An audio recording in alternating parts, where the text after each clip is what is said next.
అన్నదాత అన్నదాత మీ అన్నదాత చెమటోడ్చి ఆహారాన్నందించే రైతన్నా అనునిత్యం నీ కండదండగా నిలిచే నేస్తం ఎవరన్నా అన్నదాత అన్నదాత మీ అన్నదాత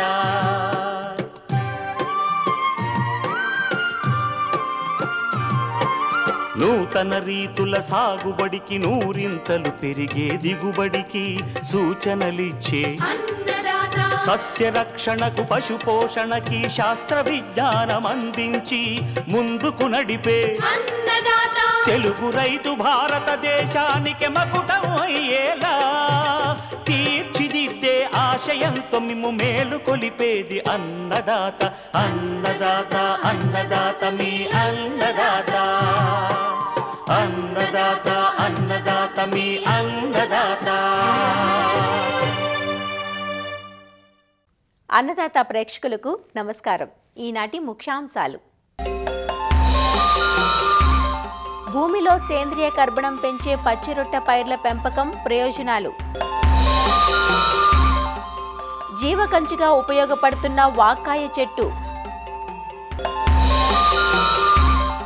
సీజన్ మారే సమయంలో పాడి పశువుల ఆరోగ్య సంరక్షణ, ఇంకా జై కిసాన్ వ్యవసాయ సమాచారం.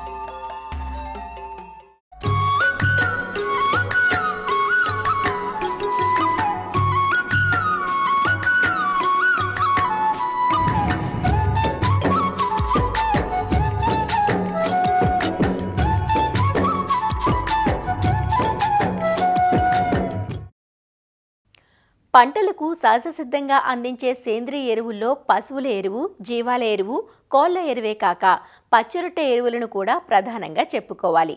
పచ్చిరొట్టె ఎరువుగా ఉపయోగపడే పైర్లు జనుము, జీలుగా, పిల్లి పెసర, అలచంద.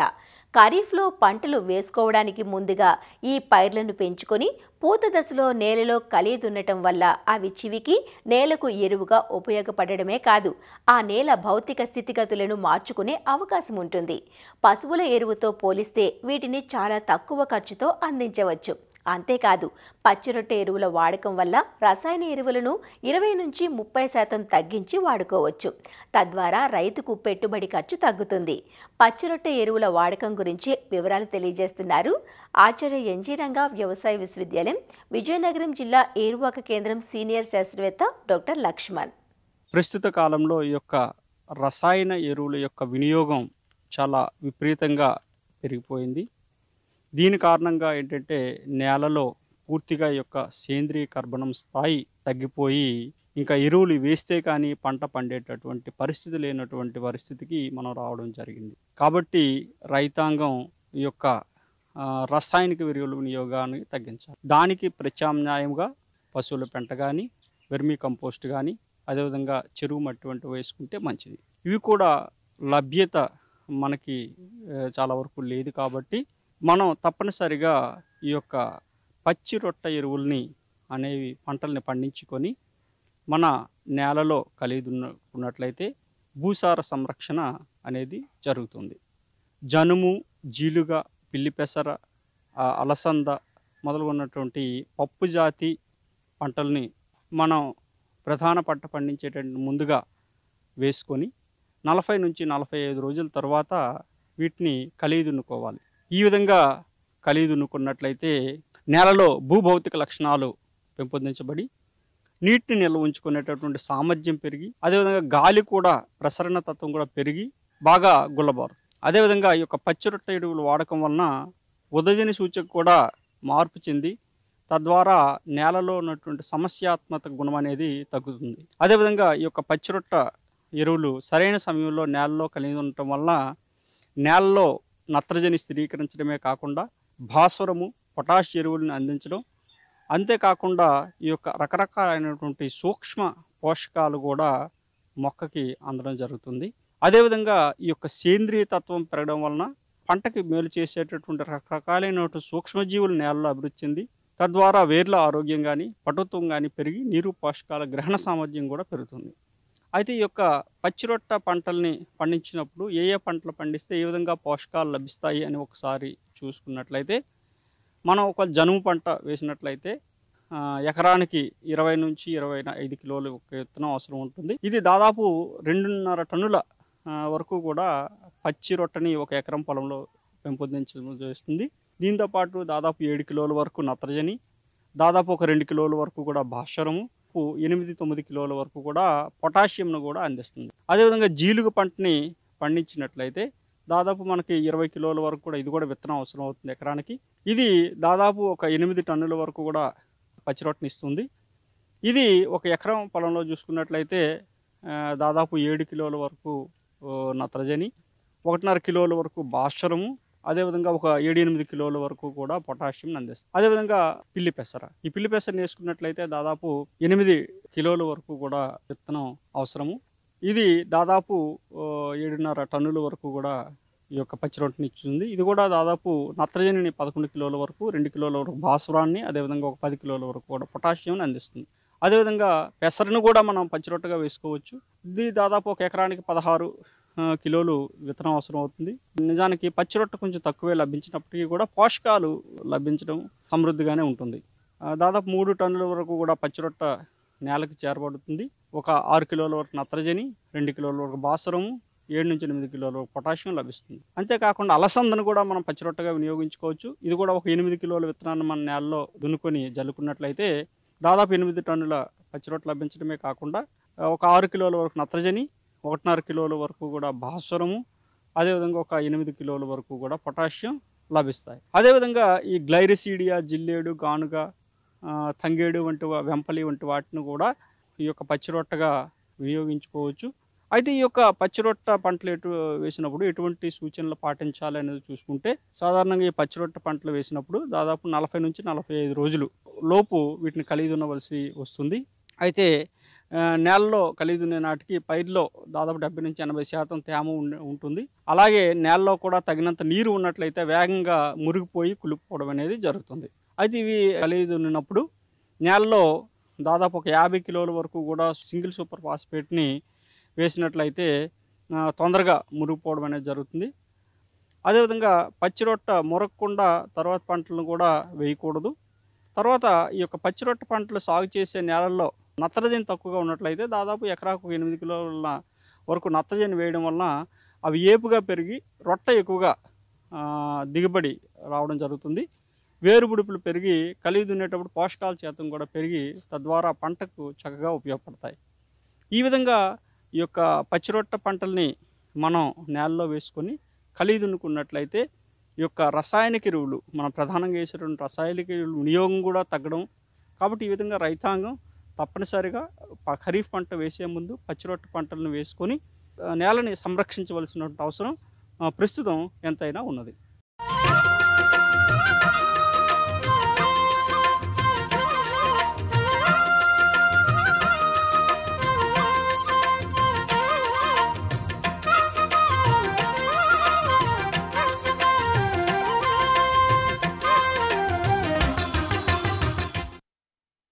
పాడి పశువులు ఆరోగ్యంగా ఉండి అధిక పాల ఉత్పత్తినిచ్చినప్పుడే పరిశ్రమ లాభాల బాటలో పయనిస్తుంది.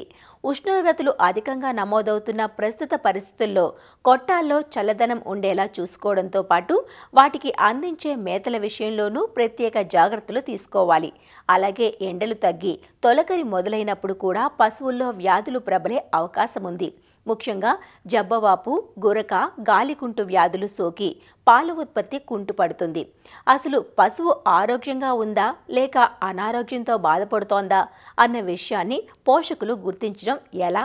తొలకరికి ముందే అంటే ప్రస్తుత మే మాసంలోనే ముందు జాగ్రత్తగా ఏమైనా టీకాలు వేయించాలా అన్న వివరాలను తెలియజేస్తున్నారు వరంగల్ జిల్లా మామునూరు కృషి విజ్ఞాన కేంద్రం ప్రధాన శాస్త్రవేత్త డాక్టర్ ఎన్ రాజన్న. మే మధ్యలో ఉన్నాము. ఇంకో 15-20 రోజుల్లో అయితే మనకు తొలకరి మొదలవుతుంది. కాబట్టి ఈ తొలకరి మొదలైనప్పుడు పశువుల్లో కొన్ని ముఖ్యమైనటువంటి రోగాలు రావడానికి ఆస్కారం ఉంది. జబ్బవ్యాపు వ్యాధిని చూసుకుంటే ఇవి తెల్లజాతి పశువులైనటువంటి ఆవు సంతతికి చెందినటువంటి పశువుల్లో ఎక్కువగా సోకుతుంది. పశువులు ఈ క్రిములు నిల్వ ఉన్నటువంటి నీళ్లను తాగడం లేదా మేతను తినడం మూలంగా ఎక్కువగా వస్తుంది. ఈ లక్షణాలు చూసుకున్నట్లయితే ముఖ్యంగా వ్యాధి సోకిన తర్వాత ఉష్ణోగ్రత అధికంగా ఉంటుంది. సుమారుగా 106 డిగ్రీల నుంచి 107 డిగ్రీల ఫారెన్హీట్ ఉంటుంది. జబ్బ కానివ్వండి, తొడలు కానివ్వండి, కండరాలు వాపు కలిగి ఉంటాయి. అదేవిధంగా కుంటుతూ ఉంటాయి. ఈ లక్షణాలు ఎక్కువగా తెల్లజాతి పశువుల్లో వర్షాకాలంలో గమనించినప్పుడు దీన్ని జబ్బవాపు అనేటువంటి వ్యాధిగా రైతులు గుర్తించాలి. ముఖ్యంగా ఈ లక్షణాలు గుర్తించిన వెంటనే రైతు సోదరులు దగ్గరలో ఉన్నటువంటి పశువైద్యుని సంప్రదించాలి. లేదు అని అనుకుంటే పెన్సిలిన్ అనేటువంటి మందును 1,00,000 ఇంటర్నేషనల్ యూనిట్లు ప్రతి కిలో బరువుకి ఇవ్వాల్సి ఉంటుంది. అదేవిధంగా పారాసిటమాల్ అనేటువంటి మందును కూడా శరీర బరువుకు తగిన మోతాదులో ఇవ్వాల్సి ఉంటుంది. ఇక ఈ వ్యాధి రాకుండానే మనం ఈ మే మాసంలో టీకాలు ఇప్పించుకోవాల్సి ఉంటుంది. దీనికి ముఖ్యంగా జబ్బవాపు బ్లాక్ క్వార్టర్ అనేటువంటి టీకా. ఈ టీకా పశువులన్నిటికీ, పెద్ద పశువుకి అయితే 5 మిల్లీలీటర్లు మెడ భాగంలో చర్మం కింద ఇవ్వాలి. అదేవిధంగా మరీ చిన్న శరీర బరువు తక్కువ ఉన్నటువంటి పశువులకి 2 నుంచి 3 మిల్లీలీటర్లు ఈ మెడ దగ్గర చర్మం కింద ఇవ్వాల్సి ఉంటుంది. ఎక్కడైతే ఎక్కువగా జబ్బవాపు సోకుతుందో ఆ ప్రాంతాల్లో సంవత్సరానికి 2 సార్లు ఈ టీకా మందుని ఇప్పించుకున్నట్లయితే జబ్బవాపు నుంచి మనం పశువుల్ని కాపాడుకోవచ్చు. రెండవది అత్యంత ముఖ్యమైనటువంటిది ఈ గురక జబ్బు లేదా గొంతు వేప వ్యాధి అని అంటూ ఉంటాం. ఇది ఎక్కువగా నల్లజాతి పశువులు అంటే గేదెల్లో ఎక్కువగా సంక్రమిస్తూ ఉంటుంది. ఇది కూడా బ్యాక్టీరియా మూలంగానే కలుగుతుంది. ఇది ఈ వర్షాలు పడిన తర్వాత నీరు నిల్వ ఉన్న ప్రదేశాల్లో ఈ బ్యాక్టీరియా వృద్ధి చెందడానికి ఆస్కారం ఉంటుంది. అలాంటి నీటిని పశువులు అనుకోకుండా తాగినప్పుడు ఈ గురక జబ్బు రావడానికి ఆస్కారం ఉంటుంది. ఇక వ్యాధి లక్షణాలను గమనించినట్లయితే ఉష్ణోగ్రత, శరీర ఉష్ణోగ్రత అనేటువంటిది 106 నుంచి 107 డిగ్రీల ఫారెన్హీట్ వరకు ఉంటుంది. పశువులు మేత మేయవు మరియు గొంతు కింద వాపు కనబడుతుంది. ఇది శ్వాస తీసుకోవడంలో ఇబ్బంది కలుగజేస్తుంది. ఈ శ్వాస తీసుకున్నప్పుడు ఎక్కువగా వాపు వచ్చినప్పుడు గురక శబ్దం వస్తుంది. మరియు అదేవిధంగా వ్యాధి తీవ్రత ఎక్కువైనప్పుడు పశువులు శ్వాస తీసుకునే ఇబ్బంది కలిగినప్పుడు నాలుక బయటకు తీసి చొంగగారడం కూడా జరుగుతూ ఉంటుంది. ఈ లక్షణాలు గమనించిన వెంటనే మనము వ్యాధి నివారణకు పశువుల డాక్టర్ దగ్గరికి వెళ్ళాల్సి ఉంటుంది. వారు సల్ఫాడిమిడిన్ అనేటువంటి మందును 33% మందును వాటి శరీర బరువునకు తగిన మోతాదులో ఇవ్వడం జరుగుతుంది. ఇక మనము ఈ వ్యాధి నిరోధక టీకాలని ఈ మే మాసంలోనే ఇవ్వాల్సి ఉంటుంది. ఈ గురక జబ్బు రాకుండా హెచ్ఎస్ వ్యాధి నిరోధక టీకాలని పశుసంవర్ధక శాఖ వాళ్ళు ఉచితంగా ఇస్తారు. ఇది కూడా 6 నెలల పైబడినటువంటి దూడలకు అన్నిటికీ ఇప్పించాల్సి ఉంటుంది. సంవత్సరంలో 2 మార్లు ఇప్పించుకున్నట్లయితే ఆ వ్యాధి నుంచి గేదెల్ని మనము కాపాడుకోవచ్చు. ఇక మూడవ వ్యాధి గాలికుంటు వ్యాధి. ఇది వైరస్ వల్ల కలుగుతుంది. మనకు తెల్లజాతి పశువుల్లో అదేవిధంగా నల్లజాతి పశువుల్లో కూడా రావడానికి ఆస్కారం ఉంది. వ్యాధి సోకినటువంటి పశువుల్ని గమనించినట్లయితే ముఖ్యంగా కాలి గిట్టల మధ్యలో పుండ్లు పడుతూ ఉంటాయి. అదేవిధంగా నాలుక పైన కూడా చిన్న చిన్న పుండ్లు పడి పశువులకు తినడానికి అనుకూలంగా ఉండదు. అదేవిధంగా నాలుక బయటకు తీసి చొంగగా అరుస్తూ ఉంటాయి. శరీర ఉష్ణోగ్రత కూడా సుమారు 107 నుంచి 108 డిగ్రీల ఉష్ణోగ్రత ఉంటుంది. ఈ వ్యాధి సోకినటువంటి ఆవుల గేదెల పాలని చిన్న దూడలు తాగినప్పుడు ఆ చిన్న దూడలు గుండెకు సంబంధించినటువంటి మయోకార్డైటిస్ అనేటువంటి ఒక చిన్న సిండ్రోమ్ వలన ఆ దూడలన్నీ కూడా చనిపోవడానికి ఆస్కారం ఉంది. కాబట్టి రైతు సోదరులు పాలిచ్చే పశువులకి ఈ గాలికుంటు సోకినట్లయితే వాటి పాలను దూడలకు పట్టకుండా వేరే ఆవు యొక్క పాలు కానీ గేదె పాలు కానీ సెపరేట్గా దూడలకి పట్టించాల్సిన అవసరం ఉంటుంది. ఇక వ్యాధి నివారణకు వచ్చినట్లయితే ఏప్రిల్ నుంచి జూన్ మాసంలో అదేవిధంగా అక్టోబర్ నుంచి నవంబర్ మాసంలో 2 సార్లు ఈ గాలికుంటు టీకా మందులు ఇప్పించాలి. రైతు సోదరులు ప్రతి పశువుకు 1 నుంచి 2 మిల్లీమీటర్లు తొడ కండర భాగంలో వచ్చినట్లయితే గాలికుంటు నుంచి పశువుల్ని కాపాడుకోవచ్చు. ఇక అత్యంత ముఖ్యమైనది రైతు సోదరులు గమనించాల్సింది రోగ నిరోధక మనం పెంపొందించడం ముఖ్యం కాబట్టి పశువులకి మంచి నాణ్యమైనటువంటి పశుగ్రాసాలను ఇవ్వడం, అదేవిధంగా బరువుకు తగ్గట్లుగా మనం మేతను అందించడం మూలంగా ఈ వ్యాధుల నుంచి కాపాడుకొని పాల ఉత్పత్తికి తగ్గకుండా రైతు సోదరులు లాభాలు పొందడానికి ఆస్కారం ఉంటుంది.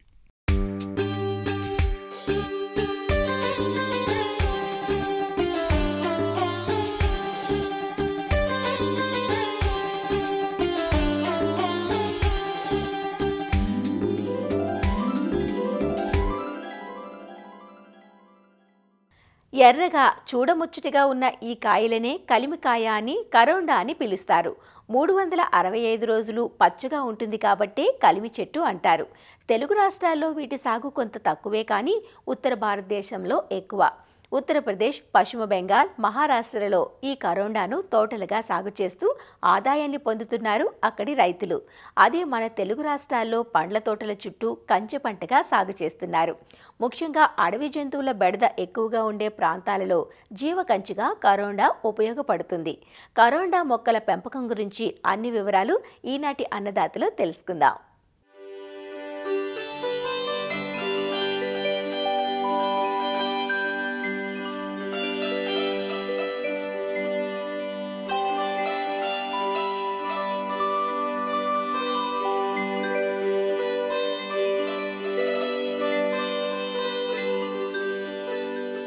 కరోండా, వీటిని కలిమికాయ, వాక్కాయ అని కూడా పిలుస్తారు. చెట్టు నిండా గులాబీ రంగు కాయలతో ఎంతో అందంగా ఉంటుంది ఈ మొక్క. కరోండా బహువార్షిక మొక్క. ఈ కాయల్లో అధిక ఇనుము పోషకం ఉండటం వల్ల రక్తహీనతను నివారిస్తుంది. పుల్లగా ఉండే ఈ కాయలను ముఖ్యంగా నిల్వ పచ్చళ్లుగాను, చట్నీలకు ఉపయోగిస్తుంటారు. అలానే చక్కెర పాకంలో ముంచి ప్రాసెసింగ్ చేయటం ద్వారా చెర్రీ పండ్లు మాదిరిగా ఉపయోగిస్తున్నారు. అలాగే ఆయుర్వేదంలోనూ ఈ మొక్క ఆకులు, వేర్లను విరివిగా వాడుతున్నారు. ఈ మొక్కలు గుబురుగా ఉండి కొమ్మలు శాఖోపశాఖలుగా విస్తరించి పదునైన ముళ్ళు కలిగి నిలువుగా పెరుగుతాయి. నీటి ఎద్దడిని తట్టుకుని భారతదేశంలోని అన్ని ప్రాంతాల్లో పెరిగే మొక్క ఈ కరోండా.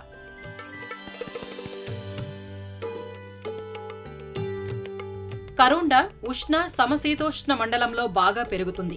45 డిగ్రీల ఉష్ణోగ్రతను సైతం ఈ మొక్క తట్టుకుంటుంది. అధిక వర్షాలు, చలి, నీటి నిల్వను తట్టుకోలేదు. తెలుగు రాష్ట్రాల్లోని అన్ని జిల్లాల్లోనూ ఈ మొక్కను పెంచుకోవచ్చు. మెట్ట భూములు, చేల గట్లపైన, పండ్ల తోటల చుట్టూ కంచె పంటగా, రోడ్లకు ఇరుప్రక్కలా, అలాగే ఏక పంటగా కరోండాను సాగు చేసుకునే వీలుంది. మురుగునీటి సౌకర్యమున్న చల్కా నేలలు, గరప నేలలు, ఎర్ర నేలల్లో ఈ మొక్కల పెరుగుదల బాగుండి అధిక దిగుబడినిస్తాయి. ఈ మొక్కను విత్తనం, వేరు లేదా కాండపు కత్తిరింపుల ద్వారా ప్రవర్ధనం చేయవచ్చు. నర్సరీల్లో నారు మొక్కలు పెంచుకుని నాటుకోవచ్చు. 50 సెంటీమీటర్ల పొడవు, వెడల్పు, ఎత్తు ఉండేలా గుంతలను తీసుకోవాలి. పై మట్టికి 10 కిలోల పశువుల ఎరువు కలిపి గుంత అడుగు భాగాన్ని పూడ్చి మొక్కలను నాటుకోవాలి. ప్రధాన పంటగా సాగు చేయాలి అనుకున్నప్పుడు మాత్రం వరుసల మధ్య, మొక్కల మధ్య ఎటు చూసినా 6 అడుగుల ఎడం ఉండేలా చూసుకోవాలి. అదే కంచె పంటగా పెంచాలంటే ఫెన్సింగ్ వెంబడి 3 అడుగుల దూరం వదిలి మొక్కల మధ్య 3 నుంచి 4 అడుగుల ఎడంతో నాటుకోవాలి. మార్చి మాసంలో పూత ప్రారంభమై జులై, ఆగస్టు మాసాలకు పండ్లు పక్వానికి వస్తాయి. పూత తెలుపు రంగులో ఉండి పిందెలు మీగడ రంగులో ఉంటాయి. పక్వత చెందిన కాయలు గులాబీ రంగులో ఉంటాయి. బాగా పండిన కాయలు నలుపు రంగుకు మారుతాయి.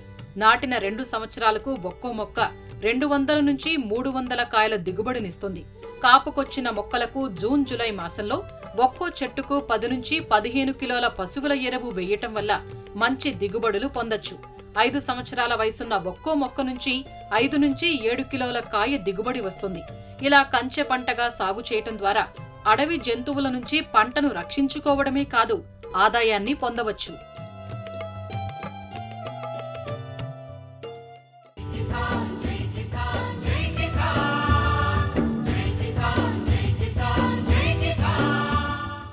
వ్యవసాయ సమాచారం ఇప్పుడు జై కిసాన్లో చూద్దాం. శ్రీ కొండా లక్ష్మణ్ ఉద్యాన విశ్వవిద్యాలయం పరిధిలోని సంగారెడ్డి జిల్లా మామిడి ఫల పరిశోధనా స్థానంలో మామిడి రకాల ప్రదర్శన ఘనంగా జరిగింది. దాదాపు 270 రకాలను ప్రదర్శనలో ఏర్పాటు చేశారు. మే 16, 17 తేదీల్లో 2 రోజుల పాటు జరిగిన ఈ కార్యక్రమానికి చుట్టుపక్కల ప్రాంతాల నుంచి రైతులు, మామిడి వినియోగదారులు, శాస్త్రవేత్తలు హాజరయ్యారు. నాకు 30 ఎకరాల మామిడి తోట ఉంది. నేను అది కాకుండా నేను వేరే లీజు తీసుకొని చేస్తుంటున్నా. ఈ నెక్స్ట్ ఇయర్ వరకు నేను ఎక్స్పోర్ట్ చేయాలనుకుని బాగా డెవలప్ చేస్తున్నా. మ్యాంగో కానీ మనకు 10-15 వెరైటీలు తెలుసు. ఇక్కడ వచ్చినందుకు 200-300 దగ్గర వెరైటీస్ ఉన్నాయి కాబట్టి మనకు ఇన్ని వెరైటీలు తెలిసినాయి కాబట్టి నెక్స్ట్ ఇయర్ వరకు మంచి వెరైటీలు వేసుకోగలుగుతాం. ప్లస్ నర్సరీ ఇక్కడ బాగుంది కాబట్టి సార్ నర్సరీ నుంచి ఇక్కడ నుంచి తీసుకెళ్ళి FRS నుంచి తీసుకెళ్ళి మనం కొత్తగా తీసేసుకుంటాం. ఇక్కడ టోటల్ 477 రకాల ఫ్రూట్ వెరైటీస్ ఉన్నాయి మ్యాంగోలో. ప్లస్ నెక్స్ట్ ఇయర్ వరకు 500 చేస్తామని చెప్తున్నారు. కానీ ఇవి ఎంతవరకు మార్కెట్లో రైతులు కస్టమర్స్ దీన్ని ఆస్వాదిస్తారు అనేది మనకు ఐడియా లేదు. మా దగ్గర వచ్చేసి మేజర్గా ఒక 5-6 వెరైటీలు ఉన్నాయి. మొత్తం మీద ఇంచుమించు ఒక 30 వెరైటీలు మిగతా ఉన్నాయండి. Total 30 varieties of mangoes cultivate చేస్తున్నాం. నార్మల్ ఆల్ వెరైటీస్ వచ్చేసి 2 చెట్లు 3 చెట్లు నుంచి 5 చెట్ల వరకు పెట్టాం మ్యాక్సిమం. ఇక్కడ చాలా రకాలు ఇంచుమించు 200 రకాల మీద 240 రకాల మీద చూయించిండ్రు. అయితే నేను 20-24 రకాలు వేసిన. మన బేనిషాన్ వేసిన, దసేర్ వేసిన, మొత్తానికి 24 రకాలు వేసిన. అయితే ఇక్కడ మాత్రం ఒకటి మాంజీరన్ అంట, ఇంకొకటి సోరా, ఇంకొకటి టేక్ ఉన్నది. అంటే అట్లాంటివి నేను కొంచెం తీసుకున్నాను. ఇప్పుడు అట్లాంటివి కూడా చెట్లు దొరుకుతాయని ఇక్కడ మన సైంటిస్ట్ సార్ చెప్పిండ్రు. అయితే ఆ మొక్కలు కూడా 60 రూపాయలకు ఒకటి అంట. 1 year 1.5 year ఉన్నాయని అంటున్నాడు. ఆ మొక్కలు కూడా కొనాలని నేను అనుకుంటున్నాను. ఫల పరిశోధనా స్థానం నుంచి రైతులకు ఎప్పటికప్పుడు సాగు సూచనలు అందించడమే కాకుండా నాణ్యమైన అంటు మొక్కలను సైతం అందిస్తున్నారు. ఇప్పటి వరకు పరిశోధనా స్థానం నుంచి 480 మామిడి రకాలు అందుబాటులోకి వచ్చినట్లు అధికారులు వివరిస్తున్నారు. ఫ్రూట్ రీసెర్చ్ స్టేషన్ సంగారెడ్డిలో మ్యాంగో మేళా నిర్వహించడం జరిగింది. IHR బెంగళూరు నుంచి ప్రోగ్రామ్ కోఆర్డినేటర్ అయిన ప్రకాష్ పాటిల్ గారు అండ్ అట్లాగే ఇతరత్ర పెద్దలందరూ కూడా ఇక్కడ రావడం జరిగింది. ముఖ్యంగా ఇక్కడ ఉన్నటువంటి ఉద్యాన పంటలు అయినటువంటి వన్ ఆఫ్ ద మనకి తెలుసు ఫలంకా రాజా ఆమని మనం జనంగా వింటూ ఉంటాము. సో అట్లాంటి మధురమైనటువంటి మామిడి పంటలని ఇక్కడ ఒక డిస్ప్లేలా చేయడం అనేది చాలా గొప్ప విషయం. ఎవ్రీ ఇయర్ మనం చేస్తూ ఉంటాము. సో సుమారుగా ఈ ఫ్రూట్ రీసెర్చ్ స్టేషన్ అనేది ఆల్మోస్ట్ 1958 నుంచి ఎస్టాబ్లిష్ అయినటువంటి రీసెర్చ్ స్టేషన్. 480 రకాలైనటువంటి మామిడి పండ్లు రకాలు ఇక్కడ మనకి పండించడం జరుగుతుంది. సో వీటన్నిటినీ కూడా ఇక్కడ ఈరోజు ఫల ప్రదర్శనలో ఉంచడం జరిగింది. మామిడిలో చాలా జన్యు రకాలు అనేవి ఉన్నాయి, 1000 రకాలు ఉన్నాయి. సో అందులో మేము 500 రకాల వరకు ఈ FRS సంగారెడ్డి అంటే ఫల పరిశోధన సంగారెడ్డిలో మేము జన్యు పరంగా దీని కన్జర్వేషన్ అనేది చేయడం జరుగుతుంది. భారతదేశంలో పుట్టిన ఈ యొక్క మామిడికి అందరూ దాని యొక్క వైవిధ్యం తెలుసుకోవాలనే ఉద్దేశంతో ఈ యొక్క ప్రోగ్రామ్ అనేది నిర్వహించడం జరుగుతుంది. సో ఈ కార్యక్రమం ఇంకొక ముఖ్య ఉద్దేశం ఏంటంటే సో రైతులందరికీ కూడా ఒక ప్లాట్ఫామ్గా అంటే ఇక మామిడిలో ఇంకా వచ్చిన టెక్నాలజీస్ అన్నిటిని కూడా డిస్కస్ చేయడానికి ఒక శాస్త్రీయంగా ఎలా పెంచుకోవాలి, సో ఇంకా ఎక్స్పోర్ట్ ఓరియంటెడ్లో మనం ఎలా కంపీట్ చేయాలంటే మనం భారతదేశం నెంబర్ 1 అని మామిడి ప్రొడక్షన్లో నెంబర్ 1 అని చెప్పుకుంటున్నాం, కానీ ఎక్స్పోర్ట్ విషయానికి వచ్చేసరికి సో చాలా తక్కువగా ఉంటుంది. సో దీన్ని ఎలా మనం ముందుకు పెంపొందించాలనే ఉద్దేశంతో అలాంటి శాస్త్రీయ సలహాలు ఇవ్వడం కోసం ఎపిడా నుంచి అంటే ఎక్స్పోర్ట్ అథారిటీ ఒకటి ఉంది, ఆ అథారిటీ నుంచి ఎపిడా నుంచి కూడా మేము అనుభవజ్ఞులను తీసుకొచ్చి వారికి ఎలా ఎక్స్పోర్ట్కి మన ఇంటర్నేషనల్ మార్కెట్ మనం ఎలా కంపీట్ చేయాలి, ఎలా రిజిస్ట్రేషన్ చేసుకోవాలి, సో ఇలాంటి విషయాలన్నీ కూడా మేము ఈ యొక్క కార్యక్రమం ద్వారా చెప్పాలని అనుకుంటున్నాం.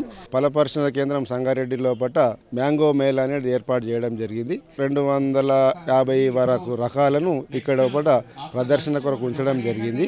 ఈ మ్యాంగో మేళా లోపల ఇక్కడ ఉన్నటువంటి శాస్త్రవేత్తలు మరి ఇక్కడ పరిసర ప్రాంతాల్లో ఉన్న రైతులందరూ కూడా వాళ్ళు సాగు చేసే మామిడి యొక్క రకాలను తీసుకొచ్చి ఇక్కడ ప్రదర్శనకు ఉంచడం జరుగుతుంది.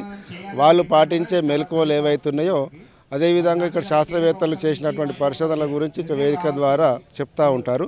మామిడి రకాల ప్రదర్శనపై రైతులు సంతృప్తి వ్యక్తం చేస్తున్నారు. ఇక్కడే అంటు మొక్కలు లభ్యమవుతుండటంతో మార్కెట్ డిమాండ్ను బట్టి రకాలను ఎంపిక చేసుకుంటున్నట్లు వివరిస్తున్నారు. మరిన్ని విభిన్న అంశాలతో రేపటి అన్నదాతలు మళ్ళీ కలుసుకుందాం. నమస్కారం. అన్నదాతలు తమ సందేహాలు సమస్యలను 1800-425-4085 టోల్ ఫ్రీ నంబర్లో ఉదయం 10 నుంచి 11 గంటల మధ్య పని దినాలలో సంప్రదించగలరు. ఈ కార్యక్రమాన్ని యూట్యూబ్లో www.youtube.com/annadata ETV లింక్ ద్వారా వీక్షించవచ్చు.